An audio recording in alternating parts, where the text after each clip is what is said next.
네, 안녕하십니까. 이호탁입니다. 오늘은 긴급 진단, 대북 제재, 저승사자의 그림자, 이런 제목으로 얘기를 해볼까 합니다. 대북 제재, 요즘 하도 많은 얘기가 나와서 제가 좀 이거를 오늘 주제로 삼았는데요.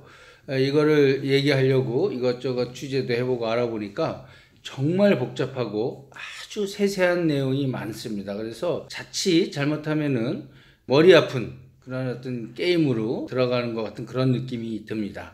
자, 먼저 최근에 나온 기사 얘기 먼저 하고 들어가겠습니다.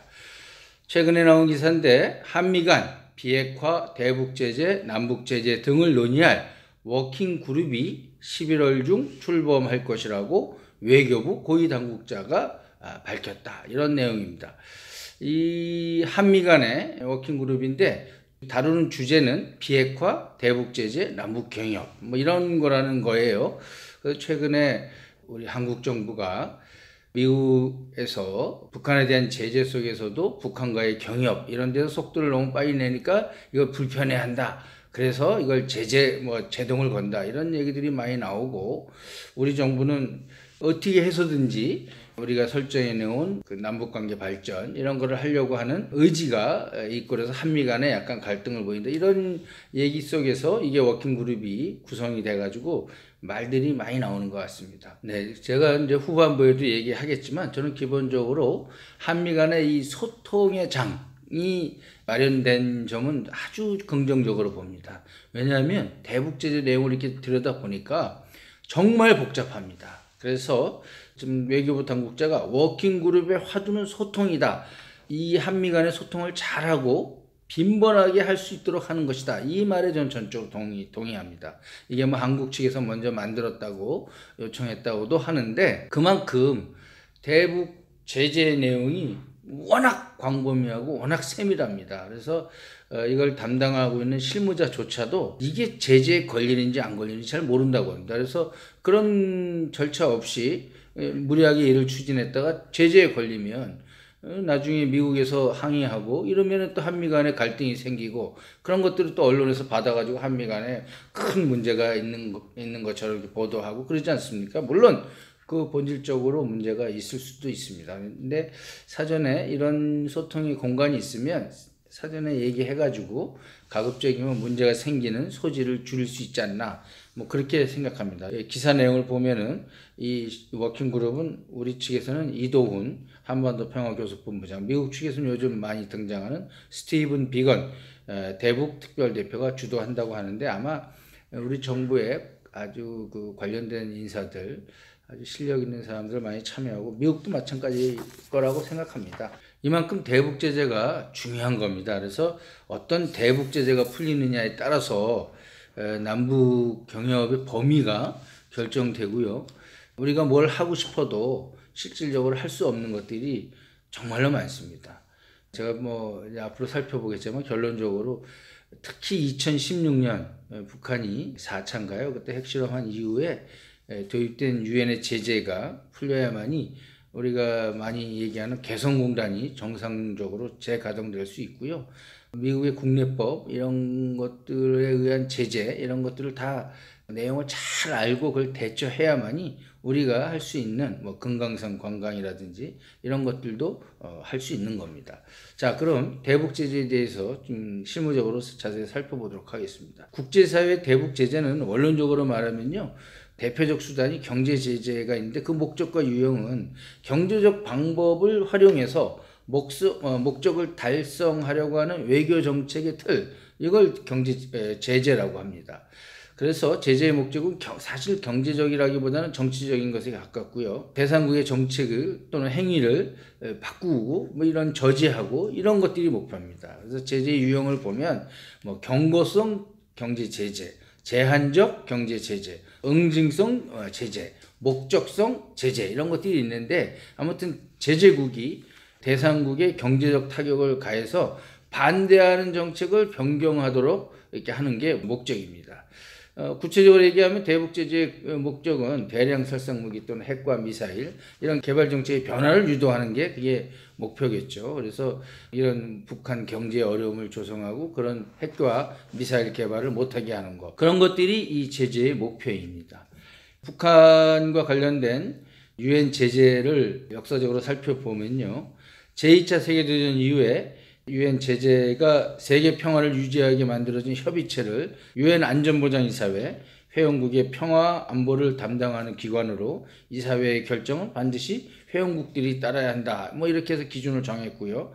유엔 안보리 이사국 잘 아시지 않습니까? 상임 이사국 5개국, 미국, 영국, 러시아, 프랑스, 중국 이렇게 하고 또 2년 임기의 비상임 이사국 10개국, 총 15개국으로 구성되어 있습니다. 그래서 유엔 안보리의 대북 제재를 제일 먼저 한 거는 잘 아시는 대로 1950년 6월 25일 한국전쟁과 관련해서 북한의 침략행위 중지에 관한 공고안, 이것이 최초의 한반도와 관련된 유엔 결의입니다. 또 대한민국과 북한이 1991년 8월 유엔 총회에 동시 했지 않습니까? 그때도 그런 이제 일이 있었고요. 제재와 관련돼서는 1993년 북한이 NPT에서 탈퇴한다 이 의사를 밝혔을 때 최초로 유엔 대북 제재 결의안이 채택되었습니다. 그렇지만 이제 북한 핵 문제와 관련돼서는 본격화된 거는 2006년, 그러니까 10월 3일 북한이 외무성 성명을 통해 가지고 핵계획, 핵실험 계획을 발표하고 그러고 나서 10월 9일 날 핵실험을 강행했죠. 그때부터 이제 본격화됩니다.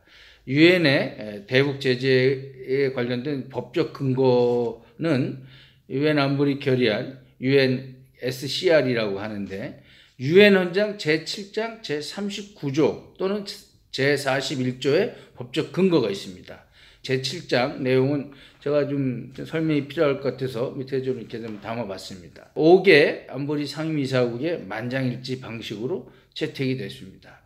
대북제재 결의안은 아까 말씀드린 대로 2006년 1차 핵실험으로 인해서 1718호 이후에 지금까지 쭉 보면은 10차례 채택이 됐습니다.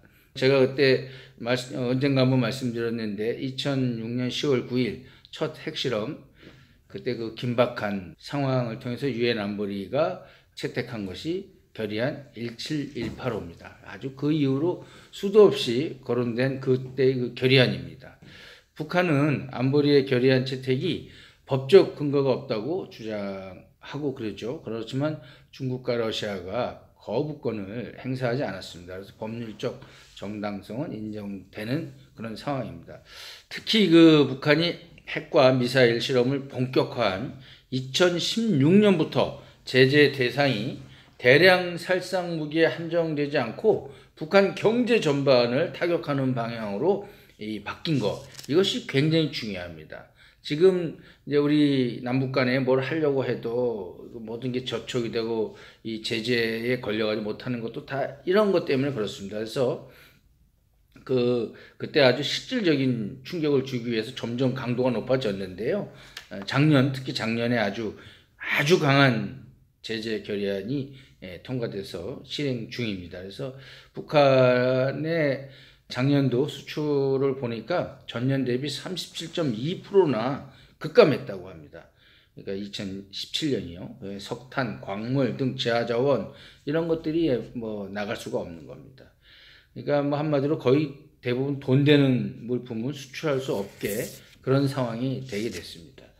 만약에 현재 상황에서 북한한테 무슨 지원이라든지 이런 거를 하려면요, 제가 최근에 오준 대사를 만났습니다. 여러분 오준 대사 잘 아시죠? 얼마 전까지 유엔 주재 한국 대사를 했는데 유엔 안보리 결의장에서 북한 주민들은 우리에게 소중한 존재이고 그들의 인권은 우리 동포의 한 저거다, 이런 감동적인 연설을 해가지고 신금을 올리는 그분인데요. 그분이 그러더라고요. 유엔을 통한 대북 인도적 지원은 가능하고 그 외에 아마 대부분의 이런 상황들은 어려울 거다. 그렇지만 유엔 안보리 제재와 관련해 가지고 뭐가 적용되는지, 뭐가 가능한지 이런 걸 알려면 유엔 대북 제재위원회 거기 패널이 구성되어 있는데 여기에 문의해 보면 된다. 우리 국내에는 이제 외교 채널로 다 연결돼 있으니까 거기를 통해서 알아보면 된다. 이런 얘기를 하더군요. 상당히 인상적이었습니다. 인도적 영역 말고 나머지 개발 투자라든지 뭐 북한에 대한 대북 지원 이런 것들은 사실은 이 해제하려면 굉장히 복잡한 북한의 확실한 비핵화 조치가 있지 않으면은 해제가 어려운 상황입니다. 그래서 제재위원회에다가 뭐가 이렇게 면제가 되는지 예외가 되는지 이런 걸 할 때도 보면 조건이 다 명시가 되어 있습니다. 그러니까 그 조건을 보고 해야 되는데 물론 조건이 간단치는 않을 겁니다. 이제 미국 쪽을 좀 살펴보겠습니다. 미국 독자 제재 이게 굉장히 중요합니다. 지금 저희가 뭘 하려고 해도 미국 정부로부터 딱딱 이 제동을 걸리고 하는 것들이 다 이와 관련된 건데요. 여기서도 2016년 이전하고 2016년 이후로 이렇게 구분이 됩니다. 그 이전에는 재무부 산하 해외자산 통제국이 제재를 주도했습니다. 그래서 거기 이제 기본 사유가 있는데요. 대북 제재 법령을 보면 공산주의 국가, 테러 지원 국가, 미국 안보 위협 국가, 그 다음에 WMD, 대량 살상 무기 확산 국가, 이 네 가지 기본 사유가 있습니다. 미국은 사실 북한하고 직접적인 경제 교류가 이렇게 많지 않습니다. 그래서 이런 제재 법안 이런 것들이 큰 문제가 없었는데 2016년도에 북한 제재 강화법이 마련됩니다. 이래가지고 여기에 제3국 제재 이게 포함되는데 이게 바로 세컨더리 보이콧입니다. 이것이 이 제재에서 아주 핵심적인 역할을 하게 됩니다. 지금 미국의 그 제재를 크게 나눠보면 15개 국내법을 통해서 대북 제재를 하고 있는데요. 이 15개 법 가운데 직접적으로 북한을 특정한 법은 3개에 불과합니다. 나머지 12개의 법은 대외 경제 전반을 규정하는 법인데 북한이 여기에 해당이 됩니다. 지난해 아까도 말씀드린 대로 대북 제재 이 강화법 이것이 이 세컨더리 보이콧이 있어가지고 이런 것들이 사실은 이 개성공단, 금강산 관광 재개 이런 거에 큰 걸림돌이 되고 있는데요.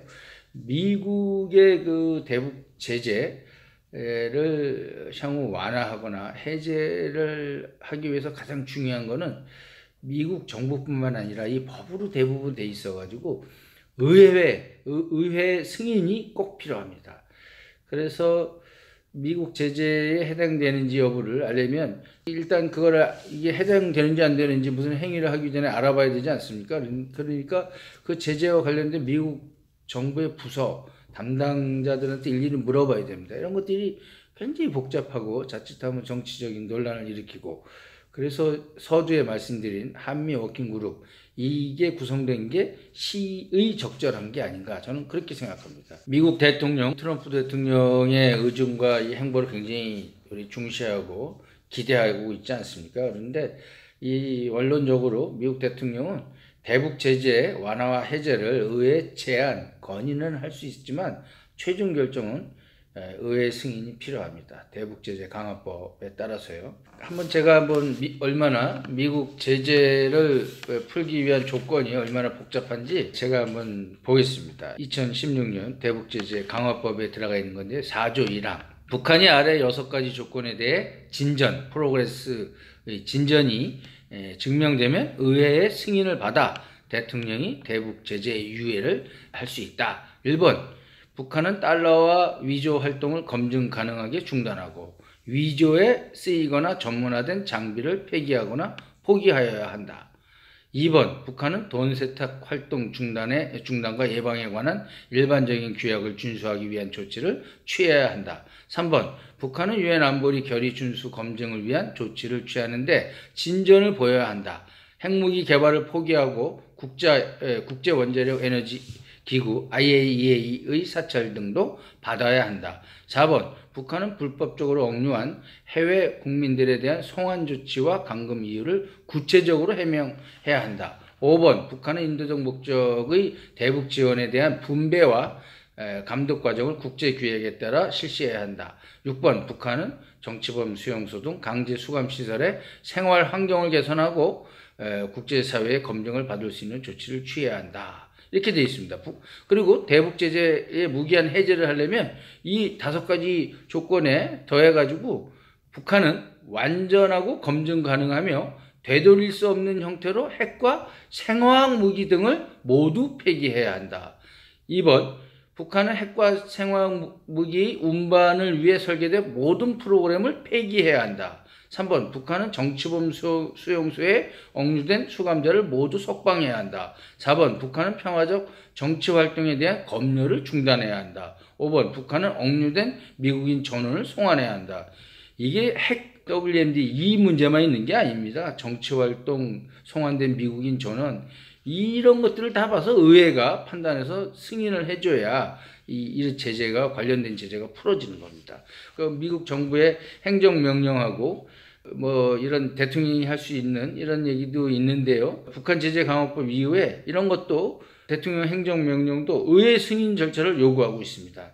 아주 굉장히 어렵고 적성국 교역법 등 이런 것들은 적용을 중단하겠다, 이렇게 해제하겠다 이럴 때는 의회의 승인이 꼭 필요한 겁니다. 저희들은 주안점을 두는 게 2016년 대북제재 강화법 이전 수준으로 미국의 제재가 완화된다고 할까요? 뭐 그 당시의 수준으로 회복되는지 여부 이런 것들이 1차적으로 중요합니다. 북한이 4차, 5차, 6차 핵실험을 한 것과 관련된 그런 해제인데요.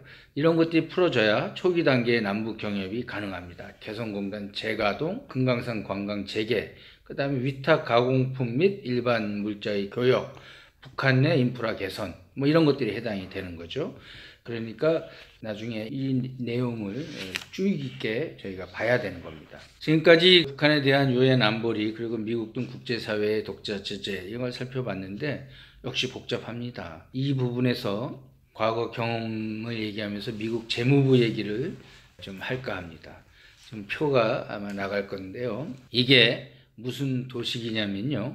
이른바 BDA 사태 2005년 제9.19 공동성명이 채택된 그 즈음에 갑자기 발생한 사건 기억나시죠? BDA 사태가 최종적으로 풀린 과정을 말합니다. 2007년 6월 25일 태평양을 오가면서 무려 6단계 복잡한 과정을 거쳐가지고 북한 자금 2,400만 달러, 어떤 사람은 뭐 2,500만 달러라고 얘기도 하는데요. 북한 자금이 북한으로 송금됐습니다. 2005년 9월 9.19 공동성명이 채택된 그 전날인가요? 아마 그때 갑자기 미국 재무부로부터 BDA 제재, 마카오에 있는 은행이죠. 방코델타 아시아. 거기가 돈 세탁 불법 행위와 관련된 의혹을 받았다 그래서 미국 재무부가 제재를 가했습니다. 제재를 가했더니 그냥 그때 보니까 미국의 그 자금 전 국제적인 금융 거래망에서 퇴출돼 버리고 곧바로 도산을 하더라고요. 그리고 나서 나중에 그 돈은 북한이 그 돈이 돌려받지 않으면은 육자회담 이거 뭐고 협상 안 하겠다 그래가지고 육자회담이 겉돌았습니다. 그래서 한국 정부 그 다음에 당시 이 북한과의 협상을 적극적으로 주도했던 미국의 수석 대표 크리스토퍼 힐 이 사람들이 이거를 해결해 주려고 적극적으로 나섰습니다. 그러나 그게 풀리질 않더라고요. 미국 재무부의 관계자들이 그걸 꽉 잡고 있으니까 그걸 해결하려고 노무현 대통령이 미국에 가가지고요. 당시 폴슨 미 재무장관한테 이거 좀 빨리 좀 해결해달라 이렇게 했는데 그런데도 그 문제가 잘 풀리지 않았습니다. 그러다가 이 BDA 제재의 내용을 자세히 들여다봐가지고 각국의 중앙은행은 이 제재의 예외 지대라는 걸 발견해가지고 이 방코델타 아시아 은행 그러니까 BDA에서 마카오 금융관리국 그 다음에 이제 미국 뉴욕 연방준비은행 그다음에 러시아 중앙은행 이 다 각국의 국책은행 그다음에 중앙은행 아닙니까? 그래가지고 이제 이게 돈이 풀려가지고 북한으로 가게 되는 겁니다. 당시 노무현 정부는 이 해법을 찾으려고 백방으로 노력한 끝에 결국은 이 해법을 찾아냈는데요. 2009년 제가 쓴 졸저 생존게임에 보면 그 당시 노무현 정부와 그 참모들이 얼마나 번민의 시간을 보냈는지 지금도 기억이 생생합니다. 2005년 9월 그래가지고 2007년 6월이니까 1년 9개월의 시간을 보내고서야 이 문제를 해결했는데 그 1년 9개월이 5년짜리 임기의 대한민국 대통령에게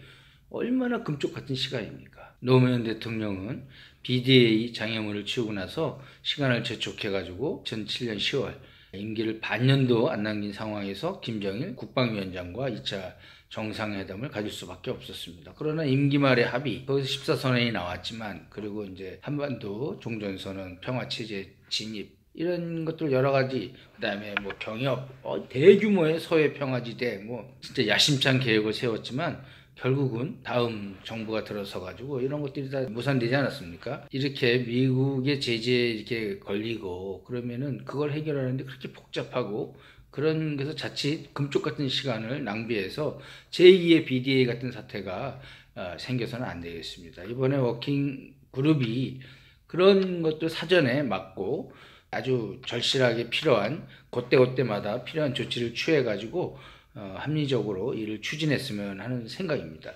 최근에 아까도 제가 말씀드린 대로 미국 재무부, 미국 제재에 가장 무서운 게 세컨더리 보이콧이라고 그러지 않았습니까?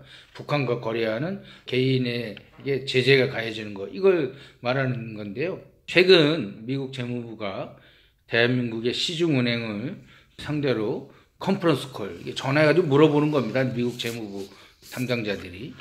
그 전화하고 물어보는 그 일이 알려지고 나니까 얼마나 많은 파장이 생깁니까? 미국 재무부가 뭐 대한민국의 시중은행을 제재를 할 것이다라는 뭐 이런 내용들이 찌라시에 돌고 그래가지고 경제계가 긴장하고 그런 일이 벌어지고 있는데, 미국 재무부의 이 제재, 세컨더리 보이콧, 이런 것들의 무서움을 사람들이 알고 있기 때문입니다. 그래서 또 뭐 최근에 맨날 이게 나오는 중요한 대목 때마다 나오는데, 미국의 소리 VOA 방송에서 미 재무부 금융범죄단속반이 북한이 자금 세탁 및 테러 자금을 조달할 위협이 있다면서 국제자금 세탁 방지 기구를 통해서 회원국 등에 대응 조치를 취해달라, 이런 요청을 했다고 해요. 이런 것들은 앞으로 지금 미국 재무부 금융범죄단속반 이들의 활동을 좀 잘 지켜봐야 되는데, 이런 움직임을 보이는 게 저는 굉장히 신경이 쓰입니다. 미국이 대북 제재와 관련해서 특히 트럼프 행정부 들어서 단호한 모습을 보인 적이 있는데요. 라트비아의 ABLV 은행이 북한 장거리 미사일의 자금줄로 뭐 알려졌다고 하나요? 뭐 그랬더니 몇 개월 사이에 그냥 문을 닫고 말았습니다. 북한의 돈 세탁 창구로 지목되니까 손도 못 쓰고 옛날에 파산한 BDA처럼 이 은행도 아마 제재를 받은 게 아니냐, 뭐 이렇게 해서 BDA가 연상된다, 이렇게 해서 난리가 난 적이 있었습니다. 이 세컨더리 보이콧 설마 뭐 저희한테 큰일이 있겠습니까만은 상당히 중시해서 봐야 됩니다. 아까 미국 재무부 관계자가 우리 국내 은행에 컨퍼런스 콜을 요청했다고 했는데, 이걸 요청한 인물이 재무부 테러금융정보국 TFI 소속 수석 부차관보라고 하는 데니얼 모저라고 합니다.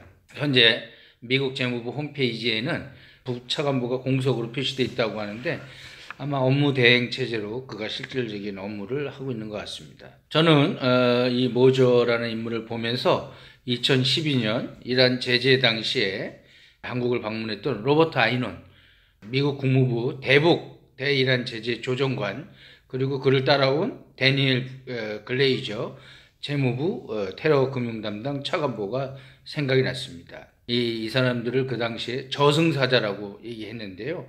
특히 이 중에서 데니엘 글레이저 차관보는 2005년 BD 제재 때는 미 재무부 금융범죄 담당 부차관보로서 이 BD 제재를 이끈 인물입니다. 제가 워싱턴 특파원 시절에 어떤 포럼에서 글레이저를 만나가지고 아주 친절하더군요. 이런저런 얘기를 하다가 BDA 얘기가 나오자 단호하게 할 얘기가 없다, 손사래를 친 적이 있습니다. 이들은 자기네 일을 하는 겁니다. 자기네 자국의 이익을 위해서 자기네들이 해야 할 일을 하는 거고요. 그들이 그런 얘기를 합니다.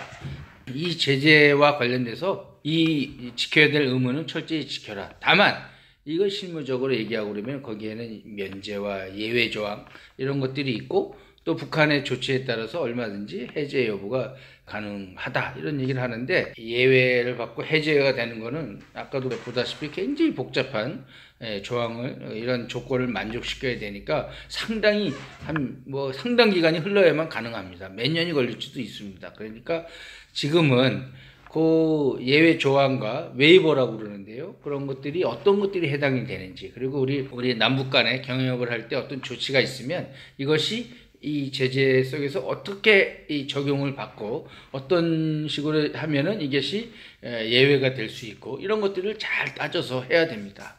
그러니까 이번에 한미 워킹그룹이 그런 아주 중요한 역할을 하는 겁니다. 저는 2005년 BJ 사태, 그리고 2007년도 노무현 정부 말에 가서 그 풀리는 과정을 보면서 인간의 의지는 어떤 난관도 해결할 수 있다, 이런 교훈을 얻었습니다. 그러나 그 의지가 합리적 의지여야 됩니다. 불합리하고 무모한 의지로 난국을 막 돌파하려고 무리하게 했다가는 이리도 꼬이고 아무것도 되질 않습니다. 냉정하게 현실을 파악하고 국면을 이해하고 미국의 법, 국내 법, 유엔 안보리 결의안 규정, 이런 것도 잘 살펴가지고요, 일을 하면 한미관계, 한미 동맹의 가치도 살리고, 미국 재무부나 우리 당국자들도 자기의 국익을 위해서 일을 하면서도 우리 합리적인 해결책과 대안의 공간으로 나아갈 수 있다고 생각합니다. 남북 경협의 모멘텀 살리고요. 지금 우리 젊은이들 일자리가 없어서 난리 아닙니까? 우리 경제가 성장 동력이 없어서 지금 장기 침체로 들어간다고 하는데, 이런 상황에서 북한과의 경제적 협력, 경협, 이런 것들은 지금의 국면을 아주 크게 돌파할 아주 큰 계기입니다. 큰 장이 쓴 겁니다. 그렇지만 이 장으로 가기 위해서는 합리적인 실천 과정이 단계적으로 필요합니다. 아주 절체절명의 과제입니다. 무리하게 반일교의 실을 꿰매고 그렇게 해서는 안 되고요. 어떤 해법을 차근차근 찾아가면서 한미 간의 협의도 잘하고, 그렇게 하면은 작은 길이지만 해결의 모멘텀을 찾을 수 있을 거라고 생각합니다. 우리 정부를 책임진 사람들, 그 다음에 우리 외교부와 통일부에 내공 있는 선수들, 이들의 내공과 역할을 기대합니다. 오늘 대북 제재 내용을 살펴봤는데 여기까지 하겠습니다. 예, 감사합니다.